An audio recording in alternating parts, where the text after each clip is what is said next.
Bonjour, ici Alex Wagner et jusqu'à ce que je commence à travailler ma séduction, j'étais relativement frustré parce que j'arrivais pas à transformer des rencontres en relations. C'est le cas de beaucoup d'hommes parce que entre le moment de la rencontre et le sexe, il y a de multiples occasions de se planter et de complètement paumer la partie. Donc je vais vous dérouler un cas réel d'interaction que j'ai fait pour cette chaîne. Il s'agit d'une rencontre avec une jolie jeune femme de 20 ans en soirée et je vais vous dérouler ça sous forme de 4 épisodes. Première vidéo, c'est la rencontre elle-même et la prise de numéro. Et vous allez voir, j'ai eu pas mal de difficultés à surmonter. Deuxième épisode, c'est l'échange de SMS et je vous donne l'intégralité des SMS et je les commente. Troisième épisode, c'est le rendez-vous autour d'un verre que j'ai filmé. Quatrième épisode, je la ramène après ce verre en question, je la ramène chez moi pour ce qu'on imagine être une possible suite. C'est sur Morning Kiss et on commence donc avec l'épisode 1, la rencontre et la prise de numéro.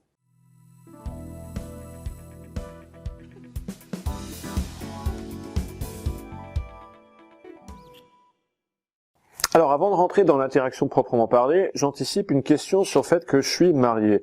Oui, je suis marié, ce rendez-vous est pour moi un rendez-vous professionnel dans le cadre de mon activité.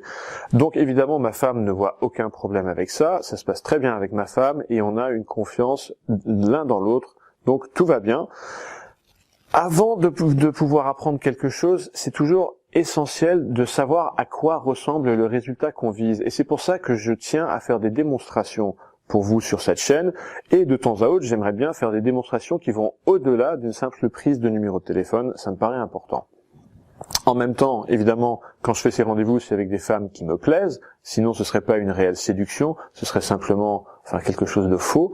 Donc, il est question dans le rendez-vous avec cette femme de passer un moment agréable, pour moi comme pour elle.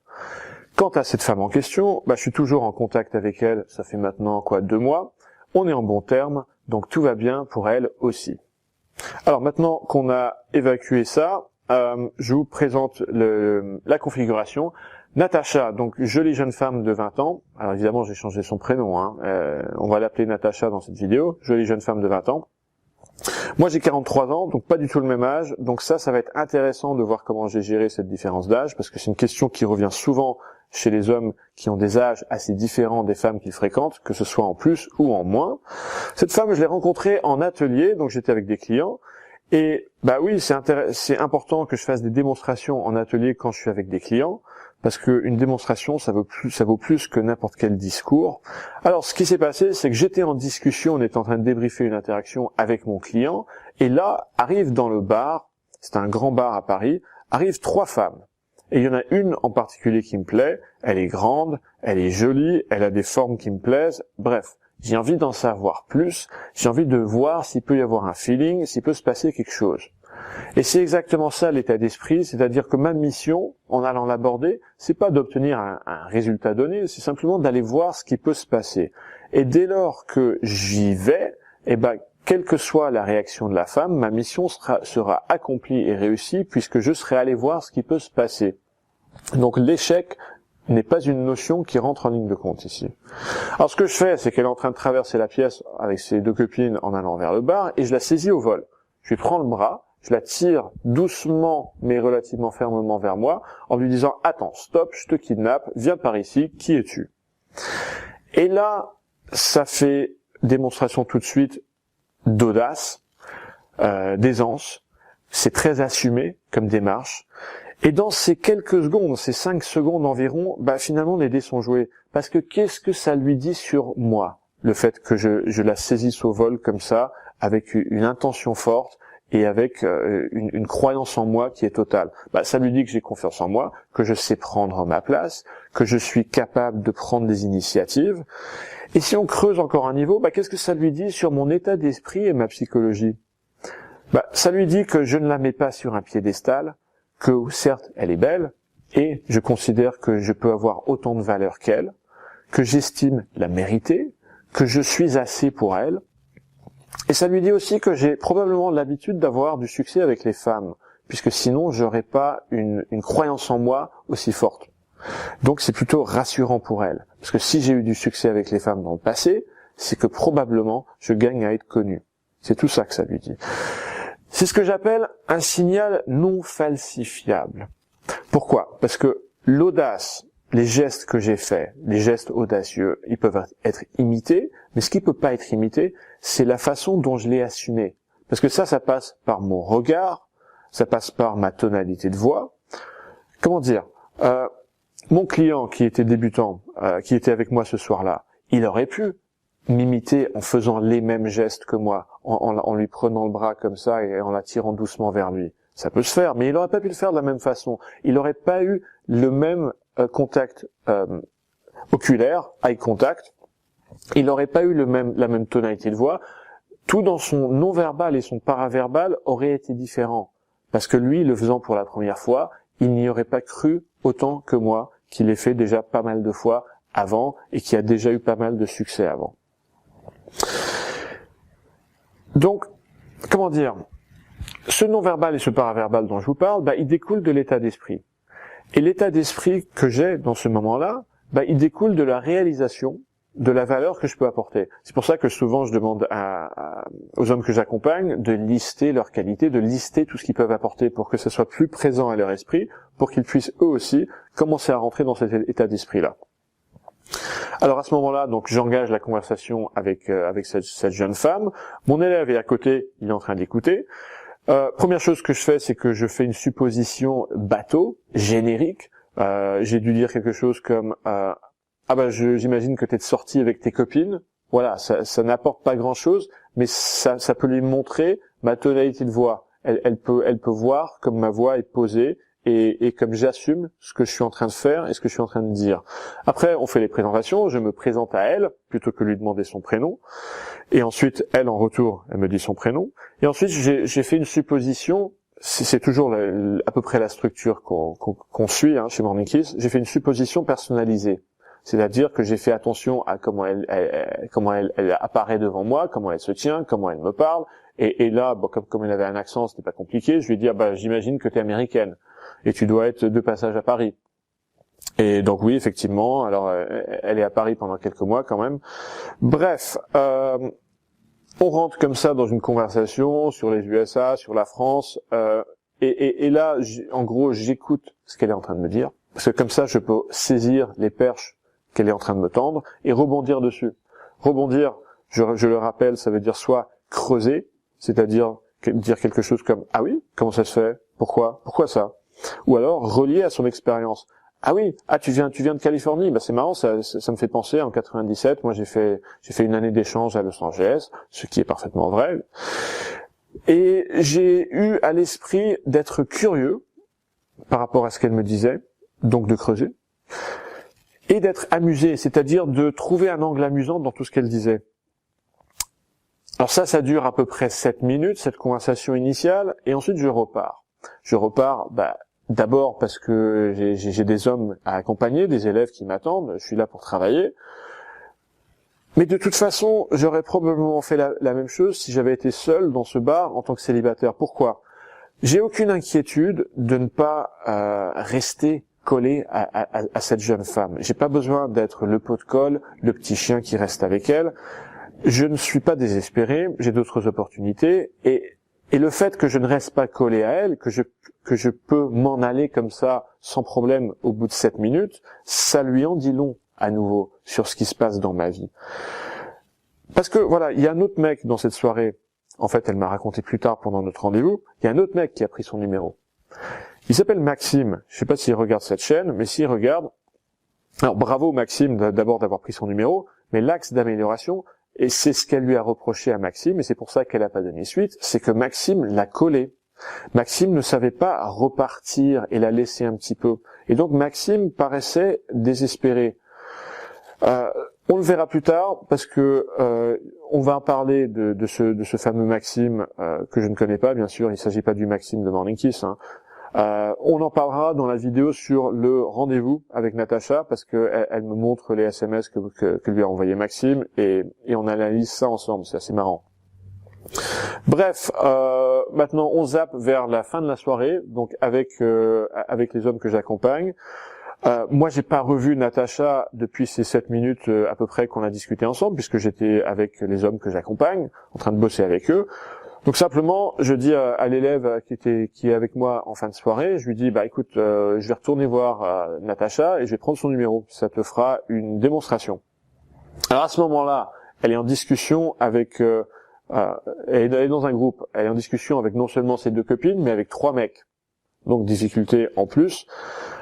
Dont un mec que c'est assez rigolo. Il est fan de Morning Kiss. Il est peut-être abonné à cette chaîne. Et qui était venu me saluer en début de soirée, et là je le vois en discussion avec Natacha et ses copines, donc c'est assez rigolo. Ce que je fais, c'est que j'arrive dans ce groupe, j'arrive avec beaucoup d'énergie, et j'attends pas la fin d'une phrase ou d'un paragraphe, j'arrive et j'interromps la conversation avec le genre de dynamique que j'aurais si j'étais en train de venir dire au revoir à une bonne amie à moi que je connais très bien.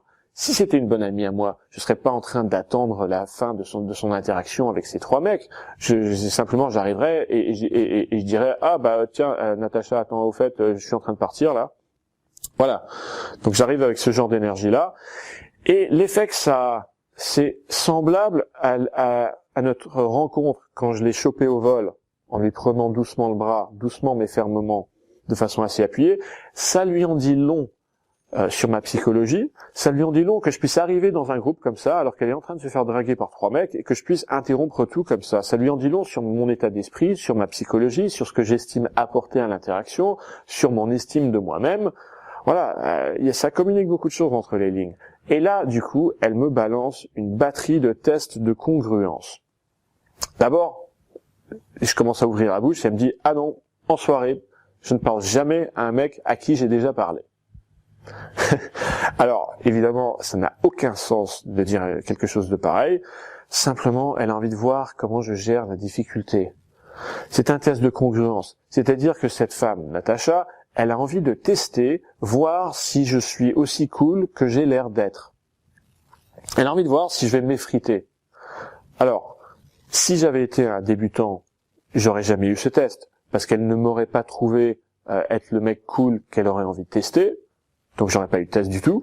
Si j'avais été un mec peut-être niveau intermédiaire, certes j'aurais peut-être eu ce test, mais je l'aurais pas réussi. C'est-à-dire que je l'aurais pris pour argent comptant, au sens premier du terme, et je lui aurais dit bon bah merde, bon bah bye alors. Là en l'occurrence, je sais que c'est juste un test, donc je lui dis, en l'occurrence ça m'est venu de lui dire, ok, quand on se reverra, on se parlera pas. Alors elle me dit, mais ça veut dire quoi? Et donc je lui dis, la séduction, c'est quelque chose d'essentiellement non-verbal. Donc quand on se reverra, on n'aura pas besoin de parler. Si j'avais pas été coach en séduction, peut-être que j'aurais pas eu cette idée-là, mais j'aurais pu dire toute autre chose qui révèle que je suis non impacté émotionnellement par son test. Donc j'aurais pu dire quelque chose de très simple, comme, allez, c'est bon, sois normal, on peut parler normalement, je t'en prie. En l'occurrence, donc je vais donc pour prendre le numéro de téléphone et je commence à dire, tu sais, Natacha, on n'a pas eu trop eu l'occasion de discuter ce soir, donc et là elle me coupe et elle me dit, t'es bizarre comme mec, t'es pas net, je te sens pas. Évidemment, c'est encore un test, donc moi j'exagère le trait qu'elle me prête pour bien montrer que je ne suis pas réactif à son test, et donc je lui dis, ouais, grave, t'as raison, je vais t'emmener dans mon donjon et je vais t'attacher avec du barbelé. Et là, elle me dit, ah ouais? Avec genre un gros sourire. Et à ce moment-là, voyant son gros sourire peut-être, c'est à ce moment-là qu'un des mecs qui était en train de la draguer interjecte et me dit à moi, écoute, on était en train de discuter là. Alors moi je lui dis simplement, non mais c'est ok, je suis sur le départ, ce qui était vrai, j'étais sur le départ, je la connais, et je suis simplement venu lui dire au revoir. Donc du coup le mec il se calme et je continue avec Natacha et je lui dis écoute, prenons un verre, un de ces 4. Là elle me balance un 3e test, elle me fait je sais pas. Alors maintenant j'inverse un peu la dynamique et c'est à moi de lui balancer un test. Moi je lui dis attends, je m'appelle comment? Donc vous voyez, je la mets au défi, je la challenge. Elle se souvient en l'occurrence de mon prénom, donc elle me dit Alex. Et là je lui dis, c'est un peu joueur, je lui dis ok, t'as gagné, du coup on peut se revoir, je vais prendre ton numéro. Et elle me donne son numéro, et ce qui est marrant, c'est que mon client, qui était à peu près à 2 mètres, alors on est dans un bar, il y a pas mal de bruit, il n'entendait pas les phrases, il voyait son comportement, Et malgré que les mots qu'elle disait étaient négatifs, puisqu'elle essayait de me repousser avec ses mots, quand j'ai raconté ça à mon client, il était tout étonné de ce qu'elle disait, parce que lui, en regardant son non-verbal et comment elle se tenait, son sourire et tout ça, il avait l'impression qu'elle était très positive envers moi, très engagée, très souriante, très attirée. Donc c'est marrant. En effet, ce qu'il faut lire, c'est surtout le non-verbal et pas le verbal, parce que elle me repousse avec son verbal, mais elle m'encourage avec son non-verbal. Ce qui est très intéressant côté féminin, parce que je sais qu'il y a des femmes qui nous regardent ici, c'est que il y a 20% de femmes sur cette chaîne. Natacha a pris un risque. Visiblement, elle était attirée. D'ailleurs, elle va venir en rendez-vous avec moi. Elle m'a fait batailler pour avoir son numéro. Et du coup, je me suis senti plus investi avec elle. Parce que sans doute que j'accorde, et je peux pas choisir de faire autrement, je vais accorder plus de valeur à un numéro que j'ai eu du mal à avoir, qu'à un numéro qui est venu très facilement. Et en cela, Natacha a été exigeante. Je lui trouve d'autant plus de valeur qu'elle a été exigeante avec moi, parce que ça me dit qu'elle a sans doute beaucoup d'opportunités. Parce qu'une femme qui est exigeante, si elle peut se permettre d'être exigeante, c'est qu'elle a d'autres opportunités. Donc oui, c'est attirant pour un homme qu'une femme soit exigeante. Maintenant, c'est encore une espèce de signal non falsifiable. Parce que c'est difficile de faire semblant d'être une femme exigeante quand on n'a pas déjà pas mal d'opportunités. Donc ça se mord un peu la queue. Alors il y a des stratégies pour en sortir, de développement personnel, mais c'est pas le sujet de cette vidéo. Juste simplement, ça me rappelle un peu quand j'ai rencontré ma femme Carole dans le métro il y a maintenant 8 ans.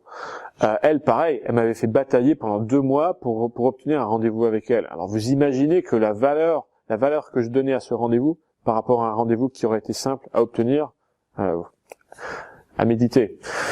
Bref, voilà pour la prise de numéro de téléphone. Dans la prochaine vidéo, je vais vous montrer les SMS que j'ai échangé avec Natacha, et elle m'a donné du fil à retordre pour obtenir ce rendez-vous, fidèle à elle-même, j'ai envie de dire. Donc ça va venir bientôt. En attendant, la discussion continue après la vidéo dans la zone de commentaires en dessous. Dites-moi ce que vous en pensez de cette rencontre. Alors, désolé de ne pas avoir filmé. En général, on filme plutôt en journée et pas en soirée, pour des raisons évidentes de difficultés logistiques. Mais bref, il y aura un peu de film du rendez-vous, donc ça ce sera dans 2 vidéos. En attendant, à méditer la devise Morning Kiss, le plus grand risque est de n'en prendre aucun. Je pense que on peut mettre ça en parallèle avec la façon dont je m'y suis pris pour faire la rencontre avec Natacha. C'est quand même assez risqué de choper une femme au vol comme ça en la tirant physiquement vers soi. Donc je dirais à méditer. Au revoir, à bientôt.